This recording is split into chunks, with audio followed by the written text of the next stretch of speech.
এই লোটে মাছটা দিয়ে আমরা কলমি শাকটা রান্না করব। শুকি দিয়ে না রান্না করে এভাবে লোট্টা মাছ দিয়া এইভাবে শাক রান্না করবেন। এটা আপনি কয় প্লেট ভাত খেতে পারবেন তার কোনো আমি কোনো বলতে পারবো না। সকালবেলা রুটি খাওয়ার জন্য কিছুই খুঁজে পাইতেছি না, তো ভাবলাম কয়টা মটর আর একটা আলু নিলাম। তো এগুলো দিয়ে এখন একটা সবজি তৈরি করব। আজকে ঘরে ডিমও নাই, এই জন্য আছে দুইটা ছিল, একটা নিয়ে নিছি আর একটা একটা ডিম রাখি দিয়েছি, কারণ একটা ডিম রাখলে না ঘরে কোনো একটা কাজে লাগার সময় আর ডিম খুঁজে পাই ভুজিয়া না। করে নিছে। সবজিটা মনে মজা হবে অনেক। এক ফোঁটা তেল দিছি, দেখেন সামান্য একটু তেল দিছি, আর এই তেলের মধ্যেই রান্নাটা করবো। আসলে তেল ছাড়া তেল দিয়া খাইতে খাইতে এমন অভ্যাস হয়েছে, এখন তেল একদম ছাড়তেই পারি না, তো অল্প করে দিচ্ছি। এইদিকে আমি ফুলকো ফুলকো রুটি বানিয়ে নিয়েছে। আমার রুটি এমনি অনেক ভালো লাগে না খেতে, আমি এখান থেকে একটা রুটিই খাবো। একটু করে রসুন নিলাম, আর একটু এখানে আবার একটু করে একটু কাঁচামরিচের পেস্ট নিলাম। অনেকে কি আমি কাটাকাটি করি নিই, যা আছে তা দিয়ে করতেছি। হয়ে গেছে, এখানে একটু পানি দিয়ে দিলাম। আলুটার মটরটা একটু সিদ্ধ হওয়ার জন্য সামান্য করে একটু পানি দিচ্ছি। এই মশলাগুলো করে রাখাতে কতটা সুবিধা হয়েছে দেখছেন, কোনো পেঁয়াজ কাঁচামরিচ কিছুই কাটা বাছা করতে হয়নি আমার। বাস ডাব্বাগুলো নামাইছি আর বাস একটু একটু করে দিয়ে দিছি। আমি কিন্তু এগুলোর সাথে তেল আর লবণ মিশিয়ে রাখছি। তেল আর লবণ মেশানোর কারণে এগুলো নরম থাকে সব সময়, যখন ইচ্ছা তখনই ডিপ থেকে বের করে আমি এটা ব্যবহার করতে পারি। আম্মু, এটা কি করো তুমি? আলুগুলাকে ভর্তা কেন বানাও? একটু করে ম্যাশ করে দিই, তাহলে ভালো লাগবে, পুরা করবো না। এরকম করি তো কেউ করে না। করে একটু করে, বেশি না, ওই যে অল্প একটু একটু করছি, দুই একটা, বেশি না। তুমি এতদিন এইভাবে করি আমাদেরকে ভাজিটা দিতা। আর এখন দিয়ে দেবো একটু ডিম ভুজিয়া গুলো। এই জন্যই তো ভাজিটা তো গ্রেভিটা একটু ঘন হতো আর মজা লাগতো। খাইতে অনেক ভালো লাগে, রুটি দিয়ে খাইতে অনেক মজা। টমেটো দিতে পারলে আর একটু ভালো লাগতো, কিন্তু টমেটো আছে, কিন্তু এখন আমরা সালাদ বানাই খাইতেছি অল্প কটা আছে, 2-3টা চাল। এই তো রংচা বানাই নিছি, তো চিনি ছাড়া রংচা। যারা চিনি খাবে তাদেরকে চিনি মিক্স করে দেবো, আর আমি চিনি খাবো না, আমি চিনি ছাড়াই খাবো। একদম পারফেক্ট হয়েছে, একদম একটা গ্রেভিটা যে এত মজা হয়, এটা একই রকম ভাজি ভালো লাগে না খেতে। আলু ভাজি, লাউ ভাজি এগুলো প্রতিদিন ভালো লাগে না, এই জন্য একটু নতুনত্ব কিছু করে আর কি, যাতে একটু মজা লাগে খেতে। নিজের ঘরে হাতে বানানো সবজি, ঘরে যা ছিল তাই দিয়ে বানাই নিয়েছি, খুব মজা হয়েছে এই সবজিটা। কিন্তু খাইতে আসলাম, অনেক দূর হাঁটছি, অনেক দূরে হাঁটছি। খাইতে আসার সময় তো শাক দেখছি, শাক নিয়ে আসছি। ধনে পাতা কাঁচামরিচ এগুলো নিয়ে আসছি। কাঁচামরিচের দাম এত বাড়ছে, 10 টাকা কাঁচামরিচ আমার দিল না, 50 গ্রাম নাকি 20 টাকা। আমি ভাবছি একটু বেশি দিবে, কয়ের বেশি বেতন লেখা, দেখেন কত বেশি নিচ্ছে, অবাক হয়ে যাইবেন। হাই আল্লাহ, কেন জায়গা কাঁচামরিচ কিনে রাখলাম না। আম্মু আমি তোমাকে বারবার বলছিলাম কাঁচা মরিচের দাম বাড়বে দেখবে, আসলে এই টাইমে যে বন্যা হবে আমরা তো বুঝতে পারিনি। চট্টগ্রাম এরকম হয়েছে কখনো? না, কখনো তো হয় নাই, এত চারপাশে বন্যা হয়েছে, চট্টগ্রাম হয় নাই। যাই হোক, এই তো ধনিয়া পাতাগুলো দেখ মোটামুটি তাজা পাইছি, আর কাঁচামরিচ দেখেন এই হচ্ছে 20 টাকার কাঁচামরিচ, তাও মনে হয় 2-3-4টা, যে 3-4টা পচা হইব। এই কাঁচামরিচের আর অবস্থা। কোনো শাক পাও নাই? আর শাক পাইছি, অন্যান্য শাক পাইছি, ওগুলার 50 টাকা 60 টাকা করে মুড়া। কি করবো আর, লাস্টে 2 মুঠা কলমি শাক নিয়ে আসছি। এই তো এই বড় একটা কচুর গোড়া বলে এটাকে, জানি না এটা কি, তা আম্মু এটা চিংড়ি মাছ দিয়ে রান্না করবে, জন্য নামাই নিছে। ওই কচু গুলো এখন বেশি বেশি উঠতেছে, আজকেও দেখিয়েছি বাজারে। এখন বেশি পাওয়া যায় এগুলো। আর একজনে বলছে যে, আমাকে কমেন্টে বললো না যে এগুলা নাকি গলা চুলকায় না। হ্যাঁ, দেখি আছে রান্না করার পরে কেমন লাগে। গলা না চুলকালে তো ভালো কচু, কারণ কচু গলা চুলকালে আমার কাছে একদম বিরক্ত লাগে। কচুটা কাটার আগে কিন্তু আমরা আগে ডালটা সিদ্ধ বসাই দিব, কারণ ডালটা একটু সিদ্ধ হতে সময় লাগে। সেই জন্য আমি অল্প কয়েকটা এখানে, এটা কি কি ডাল আমি এটা, এটা হচ্ছে মুসুরির ডাল। ও হ্যাঁ, মুসুরির ডাল নিয়ে নিচ্ছি অল্প কয়েক। মুগ ডাল দেওয়া যাবে না? মুগ ডাল দেওয়া যাবে, কিন্তু মুগ ডাল নাই, ভাজা নাই আর মুগ কি। ডাল আমার অনেক পছন্দ। হ্যাঁ, আবার ছোলার ডাল দিলে সবচেয়ে বেশি ভালো হতো, কিন্তু ছোলার ডালও ছোলা নাই। ছোলার ডাল আছে, ছোলার ডাল দিয়ে রান্না করলে কিন্তু আরো বেশি মজা হয় এটা।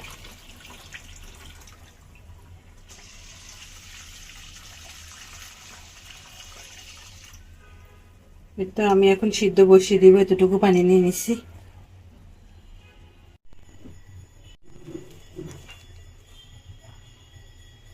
এখানে আমি কারি পাতা তুলে নিয়ে আসছি আপনাদেরকে আজকে ভর্তা রেসিপিটা দেওয়ার জন্য। আপনারা সবাই অনেক রিকোয়েস্ট করতেছেন যে ভর্তা রেসিপিটা দেওয়ার জন্য, শুকনা ভর্তা রেসিপি। তো এই দেখি ইনশাল্লাহ যদি পারি আজকে দেব বিকেল বেলা, যদি না পারি তাহলে কিন্তু কালকের ভিডিওতে অবশ্যই পাবেন। হ্যাঁ ইনশাল্লাহ। ইনশাল্লাহ। মানি প্লান্টের এই লম্বা লতাগুলা মনে হয় একটু কেটে আবার রিপোর্ট করে লাগিয়ে দিতে হবে। মানি প্লান্ট গুলো এরপরে আরো ভালো হবে, কারণ আমার মানি প্লান্টে এই জায়গায় ঝাঁকড়া হচ্ছে না। তো এই ঝাঁকড়া করার জন্য এই কাজটা করব। আজকে অনেক দিন পরে রোদ উঠছে, তো এই পর্দাটা খুলে দিলাম গাছগুলা যাতে একটু রোদ পায়। ইনডোর গাছগুলা সবসময় একটু কম কম রোদ পায়। আর আমাদের ব্যালকনির সামনে এই বিল্ডিংটা উঠতেছে, যে এই পাশে বিল্ডিংটা, এটার জন্য আমাদের ব্যালকনিতে একটু ছায়া পড়ে, মানে আগের মতো এখন আর রোদ আসে না। এই যেটুকুই রোদ আসে অতটুকুই পর্দাটা খুলে ওদেরকে দেওয়ার চেষ্টা করি। এই কচুটা একটু বেশি ছোট হয়ে গেছে, তাই আমরা ভাবলাম যে বাকি এই কচুটার অর্ধেকটা নিয়ে নিই, কারণ বাকি অর্ধেকটা দিয়ে আমরা ভর্তা বানাবো এই জন্য।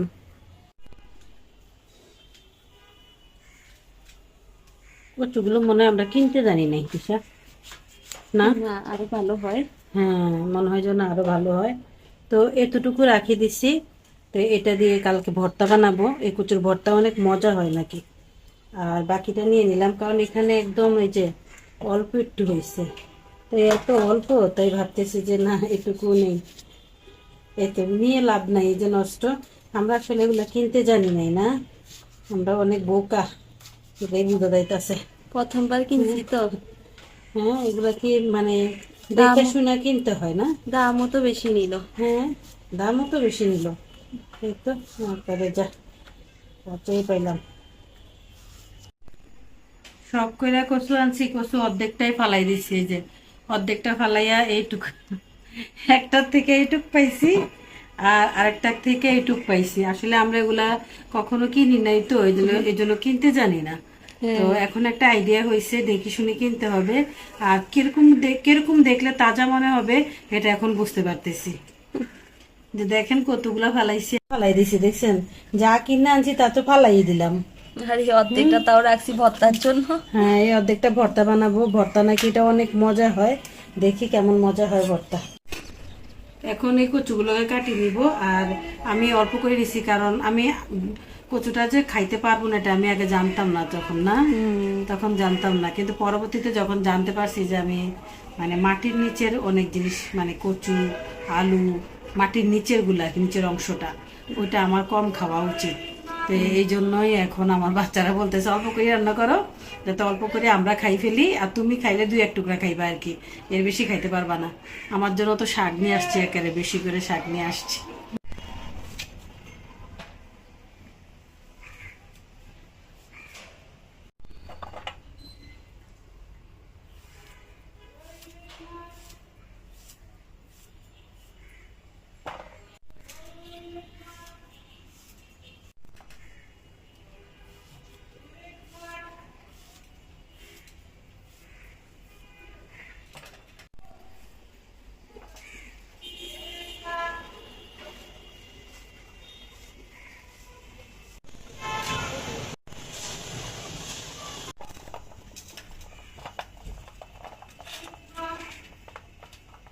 যা হয়েছে আর কি, এটুকু আমাদের হয়ে যাবে না। হ্যাঁ এইটুকুতেই চলবে। নতুন একটা জিনিস দেখে একটু ট্রাই করতে ইচ্ছা করলো আর কি। আর আছে কিন্তু আম্মু কলমি শাকও রান্না করবে, মানে কলমি শাক দিয়ে একটা স্পেশাল জিনিস বানাবে। কলমি এটা আগে কেউ কখনো খায় না। হ্যাঁ, আগে আপনারা কখনো রান্নাই করেন নাই এরকম কলমি শাক ভাজি তো সব সময়ই আমরা খাই। তো আজকে ভাবলাম যে একটু নতুন কিছু বানাই কলমি শাক দিয়ে। কলমি শাকগুলো তো একদম ফ্রেশ আম্মু। আমি প্লেট দেখে আনছি আমি ওগুলো আমি আমি ওই দিন যেরকম আনছি না, হ্যাঁ। ওগুলা থেকে তুমি বেশি ফ্রেশ আনছো। আমি ভাবছিলাম যে এক মুঠা কলমি শাক আনবো আর এক মুঠা ওই যে কি জানি ওই যে হেলেঞ্চা শাক, হেলেঞ্চা শাক আনবো। হেলেঞ্চা শাকের মুঠা নিয়ে দেখি সবগুলা পাতা ছিদ্র, মানে পোকায় ছিদ্র করে রাখছে। তো এটা আমার আর ভালো লাগে নাই। তা এমনি কিন্তু হেলেঞ্চা শাক আর কলমি শাক একসাথে ভাজি করলে অনেক মজা মজা হয়। হয়, হ্যাঁ। তো এখন কি আর করা, তারপর আমি 2 মুঠে কলমি শাক নিয়ে আসছি। শাকগুলা যাতে ভালো আর হেলেঞ্চা শাকের পাতাগুলো ভালো না, তাই ওটা নিলাম না আর কি। আর লাল শাক নিতে চাইছিলাম, লাল শাকের ওই একই মিষ্টি কালার হয়ে গেছে গা, এই জন্য আমি ওই লাল শাকটা নেই নাই। আমার কাছে এটা ভালো লাগে না, লাল শাক অতিরিক্ত সার দেওয়া থাকে। তো কলমি শাকটাই ভালো লাগছে, এই জন্য কলমি শাকটাই নিছি। আর এটা ভাজি করব না আজকে, অনেক নতুন একটা কিছু একটা বানাবো যেটা খেতে অনেক মজার হয়। অনেক মজা হয় খাইতে। তো এটা আপনারা সাথে থাকুন। একদমই নতুন, আপনারা জীবনেও কখনো রান্না করেন নাই।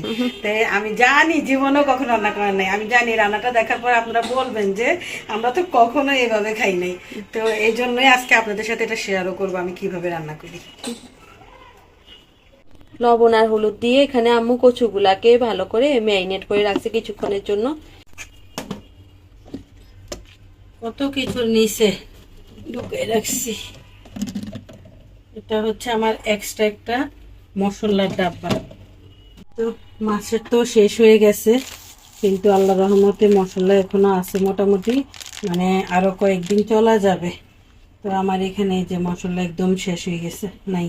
তুমি এবার বলছিলা যে এবারে মশলা খালি হইলে বক্সটা ধুবা আম্মু। হ্যাঁ বলছিলাম, কিন্তু সত্যি তো না। হ্যাঁ এটাই তো আমাকে বলছিলাম মনে করাই দিতে।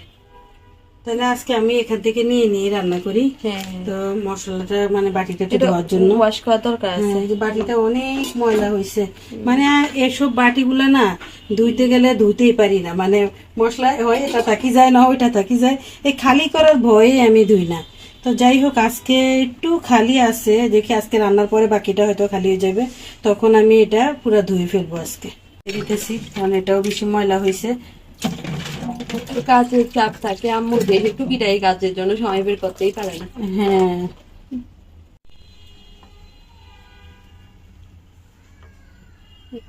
চিংড়ি মাছ কাটতে হইব, পেঁয়াজ মাছ কাটতে হইব। আমাকে বলছিল একটু মরিচ কাটি দিতে, আমি এখানে কুচা কুচা করে রাখছি। আম্মু বলে যে কুচা কুচা করি নাকি কচু দিয়ে রান্না করা যায় না। ওটা শাকের সাথে এখন দিয়ে দেবো। আর এমনি আমি তো কয়েকটা গোটা নিয়ে নিছি। এই মাছগুলা পরিষ্কার করে রাখছে আম্মু। আর হচ্ছে মাথাটা কেন নিচ্ছ আম্মু, মাথাও দিবা নাকি? মাথাটা ব্লান্ডার করে তারপরে ওই ওই পানিটা দিয়ে দেবো ও ছেঁকে, তাহলে কিন্তু মজা হয়, তরকারি অনেক মজা হয়।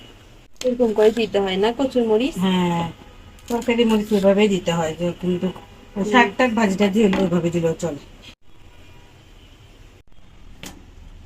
এখানে ডাল তো ভালো মতোই সিদ্ধ হয়ে গেছে, চুলা অফ করে দিই। না না আমি এখন মশলা দিব ডালে। মশলা, ও ঠিক আছে। রসুনটা একটু কুচি করে নেই, কারণ বাগার দিতে সময় তো রসুন লাগে, এই জন্য আমি রসুনটা কুচি করে নিচ্ছি। আগে না তুমি ছেঁচি নিতে আম্মুর লিস্তায়?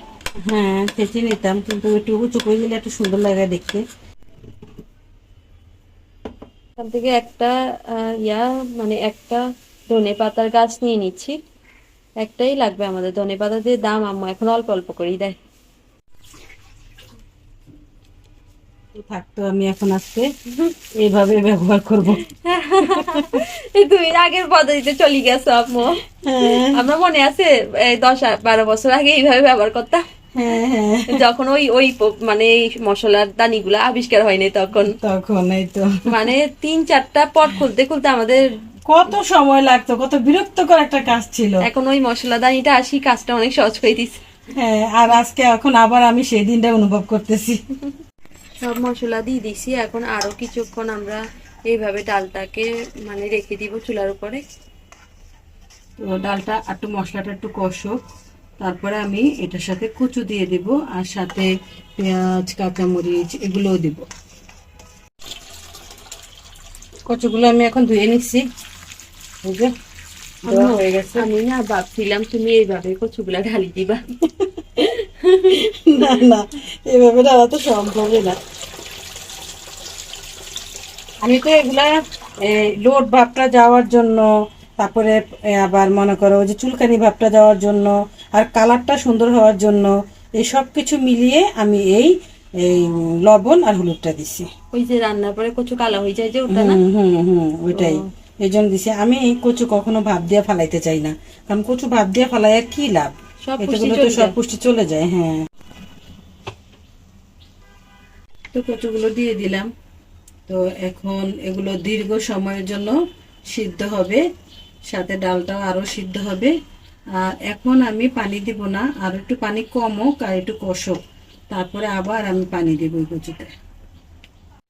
এখন ঢাকনা দিয়ে রাখি। ভাত তো সিদ্ধ হয়ে গেছে, ভাত রান্না শেষ।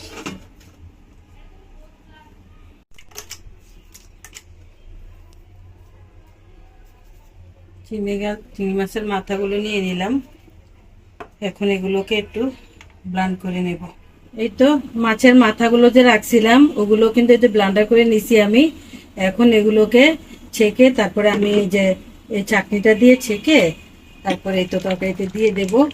তো এখানে এখন পানি দিতে হবে, মানে এটা অনেক কষানো হয়ে গেছে। আর এই সিক্রেটটার কারণেই কিন্তু আমার কচুটা বা যেটাই রান্না করে আমার চিংড়ি মাছ দিয়ে এত স্বাদ হয়। মানে মানুষ বলে যে অল্প একটু চিংড়ি দিয়ে কেমনে পুরা তরকারিতে চিংড়ির গ্রান হয়ে যায়, আসলে এই সিক্রেটটার কারণে। হ্যাঁ এটাই তো। এটা ফেলবো কেন, এটা তো ভালোই, এটা ময়লা সয়লা সব আমি পরিষ্কার করে ফেলছি। আম্মু এই অর্ধেকটা সোজা করছে, আম্মু দিয়ে রাখছে ওই যে ফাঁকে ফাঁকে অর্ধেকটা সোজা রাখলে পচে যায় যে ওটার জন্য। একদম পচে নাই, দেখছেন Fresh পুরোপুরি ভালো আছে, ফ্রেশ আছে। আদিল নামের একটা ভাইয়া আমাকে খুব ভালো একটা পরামর্শ দিছে, একটা ভালো ডাক্তারের মানে কথা বলছে যে উনার ভিডিওগুলো দেখার জন্য, তাহলে উনার ডায়েট মানে আমি চলতে পারবো আর আমি অনেক তাড়াতাড়ি সুস্থ হয়ে যাব। ভাইয়ার কথাগুলো এত ভালো লাগছে, আর ভাইয়া যে আমাকে এত ভালো একটা পরামর্শ দিছে, আমি আসলে সত্যি আসলে আমি একটু উল্টাপাল্টাই চলতেছি মনে হচ্ছে আমার। আসলে কখন এরকম হয় নাই তো অবস্থা। তো যার জন্য দেখেন একটা অর্ধেকটা শসা নিছি, একটা কাঁচামরিচ নিছি, কারণ আমি এমনি এমনি শসা খাইতে আমার ভালো লাগে না। যাই হোক, আসলে আস্তে আস্তে আমি অভ্যাসগুলো চেঞ্জ করব। তো ভাইয়াকে অসংখ্য ধন্যবাদ, মানে অসংখ্য ভাইয়াকে আমি মানে মন থেকে দোয়া করি যাতে ওনার অনেক ভালো হয়। একটা আপু রোকেয়া চৌধুরী নামে একটা আপু ওনার মায়ের কথা বলছে। ওনার মায়ের কথাটা শুনে আমার অনেক খারাপ লাগছে যে আমি আমার আব্বার সেবা যত্ন অতটা করতে পারিনি, আমার ভাবি করছে, আমার ভাই করছে। তো এই এই ওই সময়টা পুরোপুরি আব্বার কাছে থাকতে পারছিলাম না। আর আপুর আম্মুর কথা বলাতে আমার অনেক কষ্ট হয়েছে। তো আপুরও অনেক কষ্ট হইতেছে আমি জানি। তো আপু কষ্ট পাবেন না। তো আমি একসময় ভাবতাম আমার আব্বার হাত ছাড়া আমি চলতেই পারবো না। শাকগুলা এতটাই বেশি ফ্রেশ, আমু ফ্রেশ শাক দেখে আর মানে কয়েকটা শাক ভর্তা বানানোর জন্য রেখে দিছে, কালকে ভর্তা খাবে, কলমি শাকের ভর্তা। এই তো বাচ্চা বুচা রেখে দিছি। কলমি শাকের ভর্তা যে মজা হয়, অনেক মজা হয়। আর এখন এখানে বাইচা বাইচা নিতেছি, আমার তো কোনোটাই ফেলাইতে ইচ্ছে করতেছে না। এই কলমি শাকগুলা দেশি মনে হয়, কারণ ডাটাগুলো এমন চিকনা চিকনা। চিকনা চিকনা আর তাজা, খুবই তাজা ছিল, তো এই জন্য আমি আর মানে সামলাতে পারিনি, নিয়ে আসছি। আর দামও একটু সস্তা পাইছি, এক মুঠা 20 টাকা কইরা, 2 মুঠা নিচে 40 টাকা। আমার কাছ থেকে চাইছিল 60 টাকা, আমি বলছি 20 টাকা করে যদি দেন তাহলে আমি 2 মুঠা নিব। তারপরে উনি দেখলাম যে রাজি হয়ে গেছে আমাকে 20 টাকা করে দিতে, কারণ বেচা যাইতেছিল না, অনেক শাক ওনার কাছে অনেক। এই কয়টাই রান্না করব, বেশি নিব না। তো আজকে যেটা করবো এটা এই যে কয়টা নিচ্ছি। মানে আজকে এখন আম্মু যেই কটা রান্না করবে ওই কয়টা নিয়ে নিতেছে, আর বাকিগুলা বিকালে বসে বসে বাঁচবে। হ্যাঁ, এখন অত টাইম নেই হাতে, টাইম নেই, একদমই সময় কম। তো এই জন্য আমি অল্প কয়টাই নিচ্ছি। আর আমি আজকে যেটা রান্না করব সেখানে অল্প কয়টা কলমি শাক লাগে, বেশি লাগে না। তো আমি এই কয়টাই নিচ্ছি, এই কয়টাই হবে। এর থেকে বেশি নিলে আবার হাবড়ে জাবড়ে লাগবে না। আমি তো জানি না তুমি কি রাঁধতে চাও। ওইটাই আমি জানি, তো বেশি নিলে ভালো লাগবে না, অল্প করেই রান্না। আমি তো তোমার আরো কম নিতে বলতেছিলাম, কারণ তোমার এক্সপেরিমেন্ট না জানি কি হয় এই জন্য। আর এগুলো আমি বিকেলে বসে বসে কাটবো, কেটে বেছে সুন্দর করে তারপরে ভাজা করব। এখানে এখনো অনেকগুলো আছে, এগুলা বাঁচতে আরো টাইম লাগবে, এই জন্য আমি ভাবছি সময় অপচয় না করি, এগুলা বিকালে আস্তে ধীরে করবে আর কি। হ্যাঁ, বিকেলে আমি অনেকটা সময় অবসর থাকি, তখন আমি এই কাজটা করে ফেলবো।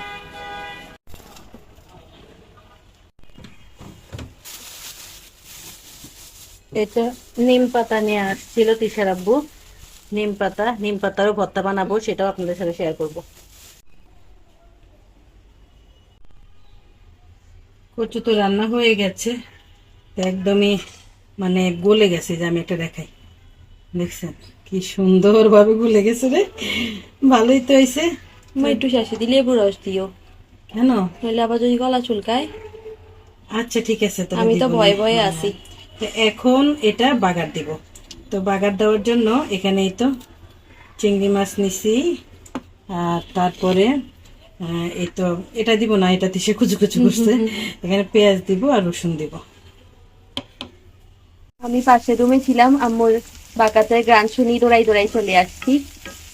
এত সুন্দর একটা গান বেরোচ্ছে আম্মু, এটা দিয়ে তো ভাত খেতে পারতাম। চিংড়ি মাছ খাইতে কিন্তু অনেক মজা লাগে, কিন্তু পরে সাদা পাইতে হয়। এখন এটাকে আমরা কচুর করে ঢালি দিব না? হ্যাঁ হ্যাঁ, একটু কচুর ডালি দিব। আর একটু লাল লাল করে ভাজি, তারপরে কচুর করে ঢালতে ভালো হবে মনে হয়। হ্যাঁ, একটু লাল লাল করে ভাজে নিতেছি। আমরা এখানে লেখেন লোটে মাছ নিয়ে নিছে, এই লোটে মাছটা দিয়ে আমরা কলমি শাকটা রান্না করব। তা আর এখানে আছে এই কলমি শাক ফ্রেশ কেটে নিছে এখন মা কিছুক্ষণ আগে। তো এটাই হচ্ছে সিক্রেট, যে এরকম লোটে মাছ দিয়ে কিভাবে কলমি শাক রান্না করা যাবে।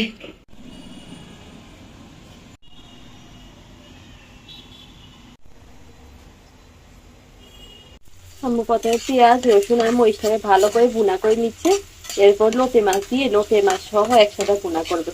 সাথে বলতেছে একটা টমেটো দিয়ে দিলে ভালো হবে।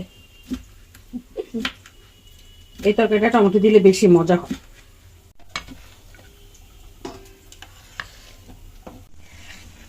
এই তো লোটে মাছটা দিয়ে দিছি, টমেটো লোটে মাছ অথবা যত রকমের মানে মশলা দিই সব দিয়ে দিছি।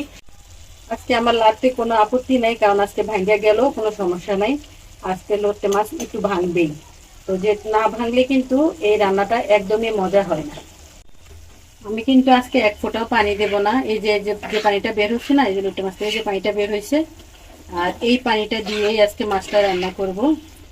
তো এই জন্য এই পানিটাই থাকবে। এই তরকারির সাথে কোনো পানি আর দেওয়া যাবে না, আর পানি দেব না। এটা একটু ভালো করে হোক, বুনা বুনা হোক।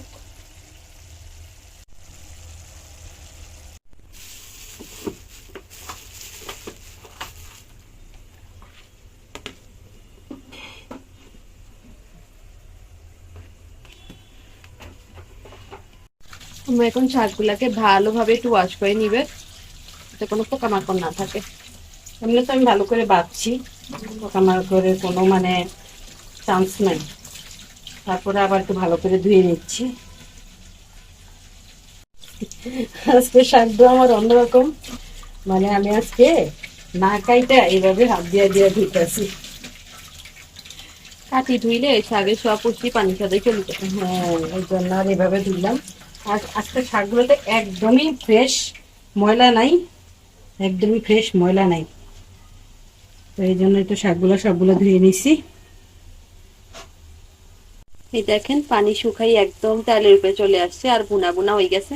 আমরা এখন আর লাড়বে না, তো এইভাবে আস্তে আস্তে বুনা বুনা হবে। একদম কুচু কুচু করে কাটিয়ে নিতেছি শাকগুলোকে। তো এখানে দেখতে একটু বেশি লাগে, কিন্তু এগুলো কিন্তু রান্নার পরে একদমই কমে যাবে। তো আমি এখন এগুলোকে এখানে তুলে দেব।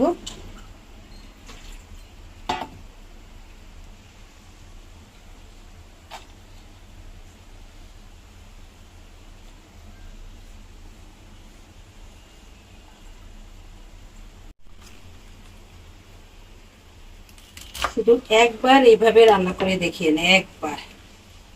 বিশ্বাস করবেন না আপনারা, আমার নাম মনে রাখবেন যে আমি এতটা মানে মজার একটা রেসিপি আপনাদের সাথে শেয়ার করলাম।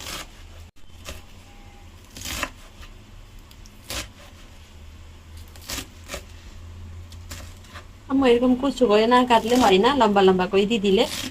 লম্বা লম্বা করে দিয়ে দিলে না মানে মিশতে চায় না, ও এই জন্য কুচু না, কুচু আমরা করে। তো এমনি যখন শাক ভাজি করি তখন তুমি দেখি একটু বড় বড় করে কাটো। হ্যাঁ, ওটা মনে করো শুধু ভাজি করি, তো ভাজি করলে শাক সবসময় বড় বড় করে কাটাইটাই ভালো। কিন্তু এটা ওই যে আমি যা যেভাবে রান্না করবো এটা তো মিশবে না, মানে লম্বা লম্বা হয়ে থেকে যাবে আর কি, জোল করবো না তো এই জন্য আর কি।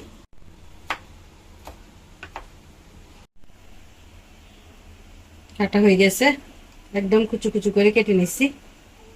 দেখতে এখন অনেকগুলা শাক মনে হচ্ছে, কিন্তু যখন রান্নাবো, রান্নার পরে দেখবো যে মানে একজন খেলেই শেষ।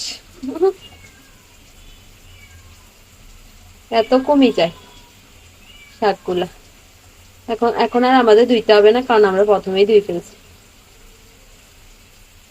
আম্মু মাছগুলাকে একদম ঝুরঝুরা করে ফেলছে, আর আমার তো মনে হচ্ছে যে এইটুকু লোটে মাছ দিয়েই ভাতটা খেয়ে ফেলি। শাক না আমি, চলো এটা এত মজা হবে। আম্মু এটাকে আর কত বাজবা তুমি? এটা তো লইট্টা মাছটা ঝুরা করতে হবে না, এই তো ঝুরা ঝুরা হয়ে গেছে, এটা এখনই দিয়ে দেবো শাক।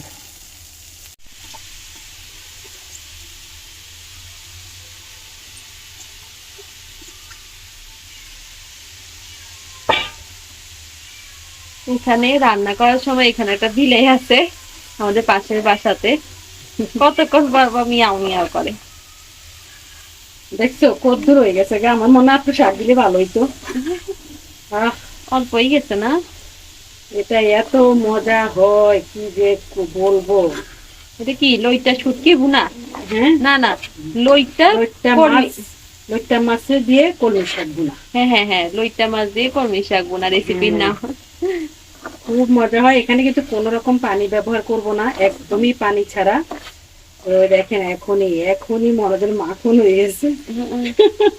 এটা দিয়ে ভাত কয় প্লেট খেতে পারবেন কোনো ঠিক নাই। শুটকি দিয়ে না রান্না করে এভাবে লইট্টা মাছ দিয়া এইভাবে শাক রান্না করবেন, এই কলমি শাক এভাবে রান্না করবেন, দেখবেন খাইতে কত মজা। শুটকি তো প্রিজারভেটিভ দিয়া ভরায় রাখে, একদম কেমিক্যাল দিয়া ভরায় রাখে, আর এই কেমিক্যালে শুটকি না খাইয়া নিজেরাই শুটকি বানায় ফেলেন এইভাবে লইট্টা মাছের, বুঝছেন? লইট্টা মাছের সিজনে ফ্রোজিং করে রেখে দিবেন আর মজা মজা করে সারা বছর খাইবেন। দেখেন মাশাল্লাহ মাশাল্লাহ, এটা দিয়ে যদি আপনি কয় প্লেট ভাত খেতে পারবেন তার কোনো আমি মানে কোনো বলতে পারবো না, এটা এটা বলতে পারবো না। এত মজা হয়। কচু রান্নাটা অনেক সুন্দর হয়েছে, আর কচুটা অনেক নরমও হয়ে গেছে একদম গলে। হ্যাঁ, এই যে একদম মানে গলে নরম হয়ে গেছে, একদম আলুর মতো। এত ভালো কচু আমি আর জীবনেও খাই নাই, খুবই মজার একটা খাবার এটা। আর এই তো লইট্টা মাছ দিয়ে কলমি শাকের ভুনা, এটা খাইতে এত মজা হয় কি বলবো, আসলে এটা অসাধারণ একটা খাবার। একবার শুধু ট্রাই করবেন, তাহলে বুঝতে পারবেন এটা কতটা মজা হয়।